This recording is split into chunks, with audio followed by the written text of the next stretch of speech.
Okay, here with Aaron Patzer from Mint. Hi, Aaron. I call you Mint Guy, you know, because you're minty French. I'm going to call you Mint Guy throughout this interview, so I hope you don't mind. So listen, explain Mint to people. You've gotten a lot of attention, and I would say not hyped, even though you are kind of hyped. I actually think you've got a lot of substance to the hype. Thank you. Many of .com companies don't right now. So Mint.com is a free personal finance web app. It pulls together all of your credit cards, all of your checking accounts, all your savings accounts in one place. So you see how much you spend on gas, groceries, DVDs, Thai food, how many times you've been to Starbucks this month. It takes about 2 minutes to set up, so it's really easy to set up. It'll send you bill reminders, low balance alerts. You can set a budget, and it'll tell you when you go over your budget so you don't get yourself into trouble. And it'll also find about $1,000 for the average user in savings. Financial optimizations or savings. So now there's been a lot of these efforts in software in general. Intuit, Microsoft puts out a lot of desktop stuff.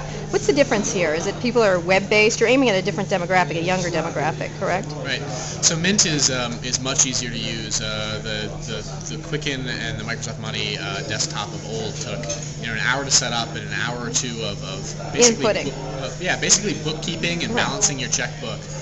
And you don't have to do any of that. Mint does all of the work for you. You never have to balance a checkbook again. You never have to save receipts again. Mint does it all. So in terms of the demographic, you're trying to get young people involved, correct?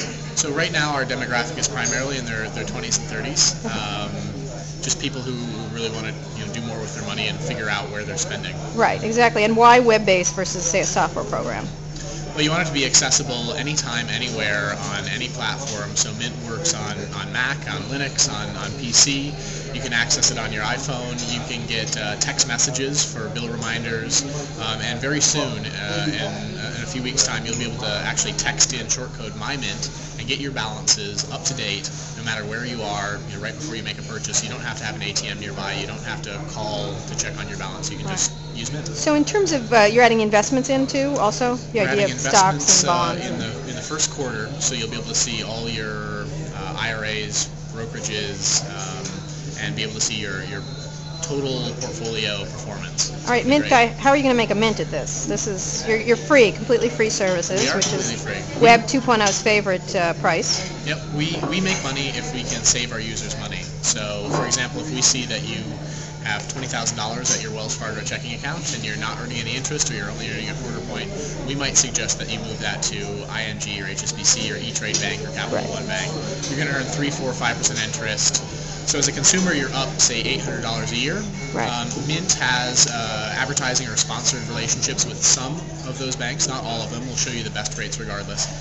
And if you happen to sign up for one of our sponsors, we get paid a referral fee, usually $20 to $40. But you're not going to send them to sponsors, are you, Mint Guy? No, we show you the best rates. I'm trying to make you laugh, Mint Guy. It's not working. No, You're a very serious money fellow, I know. Well, when you deal with people's finances, I know, you have to be serious, I know. But nonetheless, you're not going to send us to the wrong place, correct? No. You look trustworthy, but I'm not sure. I don't know. Very nice, Aaron. I like that. That's very nice. So it'll give you comparisons to lots of places, not just the sponsor things. And not just on bank checking or savings accounts. It'll do credit cards for you. So if you spend a lot on travel, it might suggest the best miles card for you. If you spend a lot on restaurants, it might show you an Amex Blue Cash card, which will give you 5% back in those categories. Right. It's completely based on your individual spending, so it's almost like having your own free financial advisor. Right. Are you going to offer financial advice, do you think? Well, I don't think we'll shy away from specific investment advice, but the best rates on mortgages and student loans, we'll add that later in the year. Coupons and discounts. Different things. No, don't look over there, man. So, last question. Right now, the Web 2.0 is in kind of a hype. You've gotten about $5-6 million in investments from a range of very high-level investors in Silicon Valley. How do you look at the market right now? How do you stay? There's a lot of sort of fluffy things going on. I would say that you can differentiate yourself from 95% of the companies out there by having a real business plan that has a chance to make real profit. And first and foremost, you have to solve a real problem. And the problem that Mint solves is managing your finances is too difficult. Right. Using any of the existing tools out there or using just your bank's website. Great, Mint Guy. I'm going to do it on their chest here. Nothing insulting though, but Mint. Okay. Great, Aaron. As usual, thanks a lot.